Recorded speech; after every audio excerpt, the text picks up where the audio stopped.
अस्सलाम वालेकुम। मेरा नाम है अरमान, मैं हूँ अंकलेश्वर से। मैं निकल गया क्रीम लेने के लिए और मेरे साथ आते हैं आरिफ भाई को लेके मैं पहुँच गया मुल्लावड़ की साइड में। मुल्लावड़ पहुँच गए। मुल्लावड़ पहुँच के रोटी ले ली। रोटी लेने के बाद निकल गए क्रीम लेने और क्रीम की दुकान पे पहुँच के मैंने पैसे गिन के वो भाई को दिए। वो भाई ने ले लिए। उसके बाद मेरे को क्रीम दिया। उसके बाद पेट्रोल पुरवाया और निकल गया घर की तरफ। और घर पहुंच के मैं निकल गया दुकान की तरफ। ये पहुंच गया पॉलिस वाला पुल के ऊपर, वहाँ भी ट्रैफिक था। और मैं पहुंच गया सिग्नेचर दुकान पे। ये देखो मेरा दोस्त है। उसके बाद राज भाई से मिला। ये मेरा छपरी दोस्त है।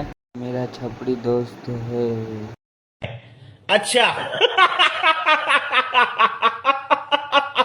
उसके बाद मैंने दुकान ओपन की बेणी साहब की। और उसके बाद ये देखो, उसके बाद मैंने दुकान खोल के बर्फ़ आया तो बर्फ़ काटने मांडा।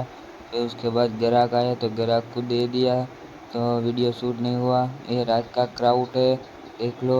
अब मैं चला घर की तरफ। और वीडियो अच्छा लगा हो तो लाइक शेयर ने फॉलो कर दो।